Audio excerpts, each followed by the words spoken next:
I was standing at the kitchen island of my Manhattan loft, waiting for the espresso machine to finish, when my brother's text came through.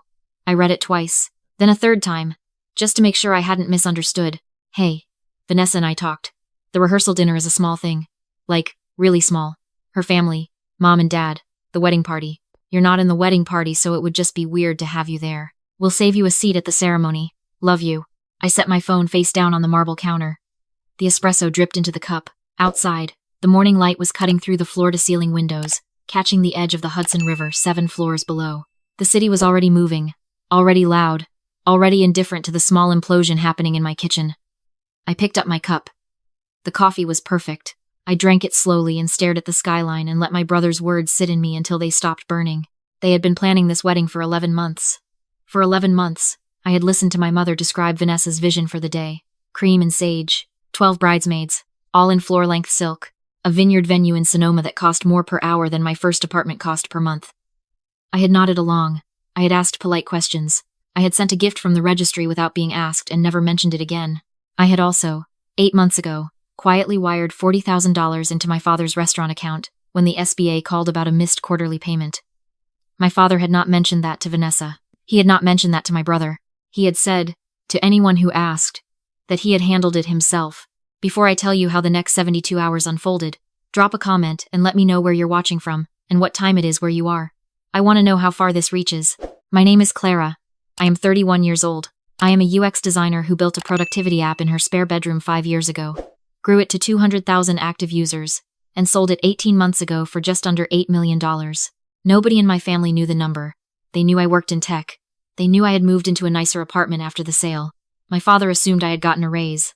My mother told the relatives I was doing well for myself, in the tone she reserved for things that were acceptable but not impressive.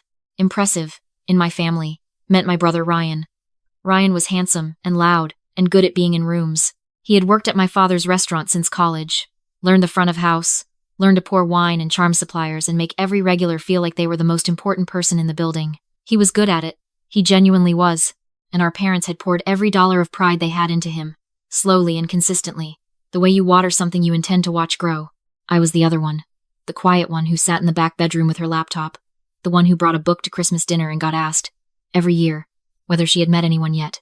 The one my mother described to strangers as also very smart. She works with computers. I had learned, by the time I was 23, that I was not going to be the shining thing in this family. I had accepted it. I had stopped trying to make them understand what I did, or why it mattered. I had kept the peace by keeping my distance, and I had kept my distance by staying useful. When my father's restaurant needed a new website, I built it. When my mother's laptop died, I replaced it. When my parents' car needed to be paid off early because the interest was eating them alive, I sent a check and told them not to worry about it. I was the quiet ATM with feelings. And for years, that arrangement had held. But now I was not invited to my brother's rehearsal dinner because I didn't fit Vanessa's vision of what the photos should look like. And my brother had texted me this information at 7:15 in the morning with a love you at the end. Like punctuation you add to make cruelty sound like a favor. I put down my coffee cup. I opened my phone. Not to text him back. To think. I thought about my grandmother, Ruth. She was 74. She had raised my father in a 2-bedroom house in Cleveland, worked doubles at a hospital cafeteria for 20 years, and sent every grandchild a handwritten birthday card every single year, without exception. She had been uninvited from the wedding shower 6 weeks ago because Vanessa's mother said she talked too much and made the energy feel unfocused. My father had not defended her. My mother had called me privately, said it was complicated, and asked me not to bring it up at dinner. I thought about my cousin Derek, 34, a high school history teacher, recently divorced, 2 kids every other weekend. He had been cut from the guest list in the 3rd round of reductions because Ryan and Vanessa decided they needed to get the number under 100, and Derek wasn't, as Vanessa put it, pulling his weight socially. He had laughed when he told me, a short, flat laugh that didn't reach his eyes. I looked at my calendar. The rehearsal dinner was Friday night. The wedding was Saturday afternoon. It was Tuesday morning. I opened my laptop. I booked my grandmother a first-class ticket from Cleveland to New York on Thursday afternoon. I arranged a car to pick her up from her apartment, take her to the airport, and deliver her to my building. I booked Derek on a train from Philadelphia, same day. I texted my college roommate Priya, who had a standing invitation to my place that she never used but always appreciated. I texted my friend James, who had introduced me to my first investor, and who could make any room feel like a party just by walking into it. I didn't tell any of them why. I just said, come Friday, dinner at my place, dress up a little, I have something to celebrate. Then I called my friend Marcus, who owned a private events company, and owed me a favor from the time I helped him debug his booking system at midnight on New Year's Eve. I told him what I needed. He laughed and said he'd have his team there by 4. I was not throwing a party to hurt my brother. I want to be clear about that. I was throwing a party because my grandmother deserved to have a beautiful night, and Derek deserved to know he had not been forgotten, and I had been quiet for long enough. The invitations I had designed were crisp and white with my address in embossed gold lettering, but the part that mattered came at the bottom, in small print, for the real family, the ones who showed up when it counted. I sent it as a photo, not to Ryan, not to my mother, to my Instagram, where I had 12,000 followers from the years I had occasionally posted about product design and city life. I added a caption. Some people get pruned from the guest list. I prefer to think of it as making room at my table. Friday, 7 p.m. My door is open to everyone who was told they didn't fit the vision. You fit mine. Then I set my phone face down and went to work. By Thursday evening, my grandmother was sitting in my living room in the cashmere sweater I had left on her bed, eating a slice of banana bread that my housekeeper had made that morning, looking at the Manhattan skyline with the expression of someone who has been handed something they were certain they no longer deserved. She kept touching the edge of the couch cushion like she was checking whether it was real. I sat next to her and handed her a cup of tea. She wrapped both hands around it and looked at me. Your father didn't call me back, she said. Not with bitterness, just the even delivery of a woman who had processed many disappointments. I know, Grandma. He gets busy, she said. He does, I said. She patted my hand. She looked back at the window. After a long moment, she said, This is a beautiful apartment, Clara. You did this yourself? I did. She nodded slowly, the way older women nod when they are filing something away. Good, she said. That's good. By Friday at 6, my apartment was transformed. Marcus's team had strung soft Edison lights along the terrace railing. A florist had filled the living room with white hydrangeas and eucalyptus. A private chef was in my kitchen executing a 5-course dinner. There were place cards. There were cloth napkins folded into birds. There was a bar with a bartender in a white jacket who knew 40 cocktails by heart. My grandmother walked out onto the terrace in the dress I had brought her that afternoon. A deep wine-colored silk wrap that I had picked because it would make her look exactly like what she was, a woman worth celebrating. She looked at the table, and at the candles, and at the city lights spreading out beyond the railing, and she covered her mouth with both hands. Oh my, she said. Just that. Derek arrived at 7 with a bottle of wine, and eyes that went wide the moment he stepped off the elevator. Clara, he said, drawing the word out like it was a full sentence. You're the guest of honor, I told him. Both of you are. By 7:45, there were 14 people on my terrace. The chef had started the first course. The lights were low and gold and the laughter was real. Not the performed kind you get at events where people are trying to impress each other, but the kind that happens when people who expected to be left out are suddenly, unexpectedly, held. I excused myself for a moment and opened Instagram. I had hired a photographer for 2 hours. She had been circulating quietly all evening, catching people without them noticing. The shots were extraordinary. My grandmother laughing, head thrown back, a glass of champagne in her hand. Derek showing my grandmother something on his phone, both of them leaning in. The terrace lit up against the dark city. The long table with its candles and flowers and full glasses. I selected 5 photos. I wrote the caption slowly, knowing every word. Tonight I hosted the people my family forgot to invite. Grandma Ruth, who sent a birthday card every year without fail, and was told her energy was too much. Derek, who makes history feel alive to 17-year-olds 5 days a week and apparently wasn't pulling his weight socially. Priya, who stayed up all night with me when my first app crashed, 2 days before launch. James, who believed in me before I believed in myself. You were cut from the list. I doubled the table. To anyone in a family that keeps shrinking you, your seat is at my table. Always. I tagged my grandmother's name in the caption, per her enthusiastic request. She had said, Let them see me, baby. Let them all see me. I hit post. I went back to the terrace and sat next to my grandmother. The chef brought out the second course. The conversation moved and swelled the way good dinner conversation does, jumping from Derek's funniest student story, to Priya's disastrous first date after her divorce, to James singing a complete verse of a Stevie Wonder song to prove a point about music theory. My grandmother held court like she had been doing it all her life. 20 minutes later, my phone, sitting face up near the bar, lit up. Then it was vibrating continuously against the marble, buzzing with the frantic energy of something that cannot stop itself. I did not pick it up immediately. I refilled my grandmother's water glass. I smiled at something Derek said. Then I excused myself and walked inside. 37 notifications in 19 minutes. My brother. My mother. My father. My brother again. A number I didn't recognize that turned out to be Vanessa's personal cell. My brother 4 more times. My father calling, not texting, twice in a row. I set the phone to do not disturb and put it in my bedroom. I went back to the terrace. The photographer caught me at that moment, walking back into the candlelight, and the photo she took ended up being the one I used later. I am not smiling the way you smile when you are performing happiness. I am smiling the way you smile when you realize, quietly and with great certainty, that you are exactly where you are supposed to be. I did not check my messages for 2 hours. By the time I did, the post had been shared 412 times. It had 3,000 likes. The comments were the kind that arrive when something touches a nerve in people who have been waiting for permission to feel it. Hundreds of people tagging their own grandmothers. Hundreds more writing about cousins and siblings and aunts who had been quietly erased from family gatherings that needed to look a certain way. A woman in Ohio wrote that she had been uninvited from her sister's baby shower because her own recent miscarriage was, quote, bringing down the vibe, and she had read my caption standing in a parking lot and cried for 10 minutes straight. My brother's voicemails were a controlled demolition happening in slow motion. The first one, Clara, what is this post? Vanessa's entire family is seeing this. Her mom called, Mom, this is not what you do the night before someone's wedding. Call me back. The second, 15 minutes later. Okay, so you're not picking up. Just so you know, people are asking questions.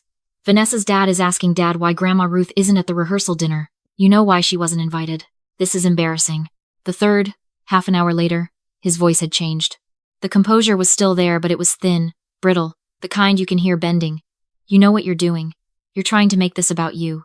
You always make things about yourself. You built an app. Great. You sold it. Great. We are all proud of you. But this is my wedding and you are making it about your feelings and it is not okay, and when this is over we are going to have a real conversation about what you did tonight. I played that one twice. We are all proud of you. It was the first time any version of that sentence had come out of my brother's mouth in 31 years. My mother's voicemail was different. It did not have the tight logic of my brother's. It had the wide, flooding emotion of a woman who had learned to use guilt the way some people use tools, efficiently, and without much thought about the damage. Clara, baby, your grandmother is there? Why didn't you tell me you were having her? I would have. I could have. Why do you always have to do things this way? Your father is very upset. Ryan is very upset. This is not the night for this. Please take the post down. Not for Ryan. For me. Just for tonight, please. I did not call back. I went back to my guests. My grandmother stayed until 11. When Derek walked her to the elevator, she turned around and looked at my apartment one more time. Slow and deliberate, taking a photograph with her eyes. You remember this, she said to me. Whatever happens next, you remember that you did this. I hugged her for a long time. I went to bed at midnight. I woke at 7 to 41 additional missed calls. The last one had come in at 1:50 in the morning, and it was not from my brother or my mother. It was from my father. My father, Douglas, did not call me. He called Ryan. He called my mother. He called suppliers and vendors, and the occasional old friend. He did not call me because, in the efficient economy of his attention, I had never needed to be managed in real time. I sent money when things were tight and asked for nothing in return, and that arrangement had meant we rarely needed to speak directly. For him to call me at 1:50 in the morning meant something had cracked. I listened to the voicemail while drinking my second coffee of the morning. His voice was lower than I had expected. Quieter. He wasn't performing like Ryan. He wasn't flooding like my mother. He said, Clara, it's Dad. I need you to call me before 10. There are some things we need to discuss about the post, and about some financial matters. Call me. Financial matters. I sat with that phrase for a while. I knew, with a precise and unhurried certainty, what he was about to say, and I knew, with the same certainty, that he did not yet understand what I had done. Let me back up 8 months. My father had opened his restaurant 16 years ago with a combination of a small inheritance, a bank loan, and the particular stubbornness of a man who has decided the world owes him an audience for his talents. The restaurant had done well for a long time. Then a larger place opened 3 blocks away. Then the supply costs climbed. Then he upgraded the kitchen on financing that made sense on paper but assumed growth that did not materialize. By the time I heard from a family friend that the SBA had sent a warning notice, the restaurant was 4 months behind on its commercial loan. I did not go to my father and offer to help. I knew he wouldn't take it from me directly. His pride was the kind that could accept a wire transfer but could not accept the conversation that would come with it. So I did something else. I called the SBA lender. The loan was classified, as of 90 days prior, as a distressed asset on their books. They wanted it resolved before their fiscal year closed. I made an offer to purchase the note at a discount. They accepted. I completed the transfer through a holding LLC I had set up for investment purposes 18 months after the app sale. The process took 3 weeks and cost me $41,000, which was less than half the original loan value. My father knew someone had paid down the loan. He knew it had been resolved. He did not know who had purchased the note or under what terms. He had never asked. He had told my mother it had worked itself out. He had never said thank you. At 10:15, after I had showered and eaten breakfast, and watched two pigeons fight over a French fry on my terrace railing. I called him back. He picked up on the second ring. "I need you to take down that post," he said. No preamble. "Good morning, Dad. Clara. This is serious. Ryan's wedding is today. Vanessa's family has been asking questions all morning. Her uncle knows a lawyer and he's been—" "Dad." He stopped. "Before we talk about the post," I said, "I want to ask you something. 8 months ago, when the SBA loan on the restaurant got resolved, do you know how that happened?" Silence. "Dad, it worked out," he said. The words came out carefully, like he was placing them down. "It did," I said. "It worked out because someone purchased the distressed note through a holding company before your fiscal year deadline. The loan didn't disappear. It transferred. Do you know who holds it now?" More silence. Then, "What are you saying?" "I'm saying I hold it, Dad. I've held it for 8 months. I've been the leaner on the restaurant since October." I didn't say anything because I wasn't going to use it. I was just trying to help. I heard him exhale. A long, ragged breath. "You were going to help," he said slowly. "And now?" "Now I'm sitting in my apartment on the morning of my brother's wedding, listening to my 41st missed call, being told to take down a photo of Grandma Ruth laughing at my dinner table because it's bad optics for Vanessa's family." I paused. "I am reconsidering my timeline." "Clara, don't do this." His voice had changed entirely. "The authority was gone. You're talking about the restaurant. That's everything your mother and I have. I know what it is. Whatever you're upset about." "I'm not upset," I said. And the remarkable thing was that it was true. I was not angry. I was not shaking. I was sitting in my kitchen in the morning light with a cup of coffee and an extremely clear picture of what I was willing to do and what I was not. "I'm just asking you to understand something. You taught me that love is earned. You taught me that by practice, if not by words. If I got good grades, I got acknowledgement. If I stayed quiet, I got peace. If I sent money when things were tight, I got left alone. That was the transaction. I accepted it for a long time." "Clara, I'm not finished." He went quiet. "I accepted it because I told myself it was just how our family worked. But last night I looked at Grandma Ruth sitting at my table, dressed up, laughing, and I thought about the fact that you didn't call her back when she asked about the wedding. And I thought about Derek, who drove in on a Thursday evening because someone asked him to show up to something and meant it. And I thought about the $41,000 you still don't know the full story of."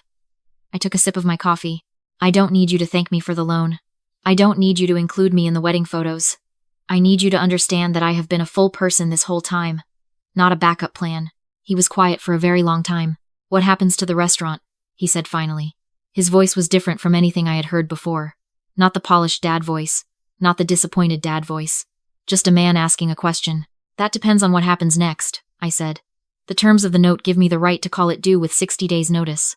I have not filed that notice. I'm not going to, unless I'm given a reason to." I let that land. "The post stays up. Grandma Ruth is in those photos, and she is going to stay there because she earned it. And at some point, when this weekend is over, I think we should have a real conversation. Not about money. About what we actually are to each other." He didn't say anything for a moment. Then, "When did you get like this?" "I've been like this," I said. "You just didn't look." We hung up. I refilled my coffee. I opened my Instagram and checked the numbers. 11,000 likes. 800 comments. A media account that covered human interest stories had reposted it to their page with the caption, "This is the energy we needed today." Their page had 4 million followers. 40 minutes later, my brother called. Not to yell. He didn't have the energy for it anymore. He called and said, "Dad told me what you own." "Yeah." He stopped. "I didn't know." "I know you didn't. I thought you were just—" He stopped again. "Quiet?" I offered. "Yeah." A pause. "Are you coming today?" "To the ceremony?" I looked out at the skyline. The morning had turned into one of those sharp, clean October days that make New York feel like it was designed specifically for you. "I'll be there," I said. I was always going to be there. Vanessa looked at me differently at the ceremony. Not with warmth, exactly, but with the recalibrated attention of someone who has just been handed a new piece of information and is still figuring out what to do with it. She shook my hand at the cocktail hour and said, "I've heard a lot about you." I smiled and said, "Likewise." We left it there. There were things that would take years to sort out, if they ever sorted out at all. My grandmother watched the ceremony on a live stream I set up on her tablet from her room at my building. I had offered to bring her. She had said, "Baby, I don't need to be there. I already had my evening." She was right. My father found me at the reception, near the end of the night. The band had started playing something slow. He stood next to me and looked at the dance floor for a while. He didn't look at me directly. "Your app," he said. "That sold for 8 million? A little under, yeah." He nodded. He was quiet. Then, "You built that in the back bedroom, on the old desk with the wobbly leg." "Yes." He was quiet for longer this time. When he spoke again, his voice was rough in a way I hadn't heard before.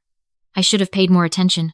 It was not an apology. It was not, in the accounting of everything that had happened, even close to sufficient. But it was the most honest thing he had said to me in years, and I received it for what it was. You can, I said. It's not too late to start. He nodded once. He walked back toward the bar. I watched him go. Later that night, long after the reception ended and the Uber dropped me back at my building, I stood on my terrace in the dark. The city was still doing what it always does, breathing and buzzing and moving forward without asking anyone's permission. I thought about the girl who had spent 20 years trying to be the right kind of visible to the right people, who had learned to make herself useful in order to be tolerated, who had transferred $41,000 quietly so her father wouldn't lose his restaurant, and had not said a word about it for 8 months. I thought about the photos still circulating online. Grandma Ruth with her champagne, Derek laughing until his eyes closed, Priya and James leaning together over the table, mid-conversation, lit gold by the lights I had hung above them. I thought about what my grandmother had said at the elevator. You remember this. Whatever happens next, you remember that you did this. I had always been told, in the language of small omissions and redirected praise, that I was the background of my family's story, the reliable infrastructure, the quiet function that ran in the back. I had believed it for long enough that I had stopped questioning whether it was true. What I understood now, standing in the cool night with the city laid out below me, was that I had never been the background. I had been building the whole time, quietly, without fanfare. On a wobbly desk in a back bedroom, I had built something that was entirely and irrevocably mine. And the moment I stopped hiding it, the moment I set a full table and opened the door and let people in, the story my family had been telling about me for 31 years simply could not hold. They had decided who I was before I had the chance to show them. I had finally shown them anyway. I went inside, poured a glass of water, and called my grandmother to say goodnight. She picked up on the first ring, like she had been waiting. How was the wedding? She asked. It was a wedding, I said. She laughed. That real laugh. The full one. The one I had watched the photographer catch on Friday night. Good, she said. Now come home. I told her I was already there.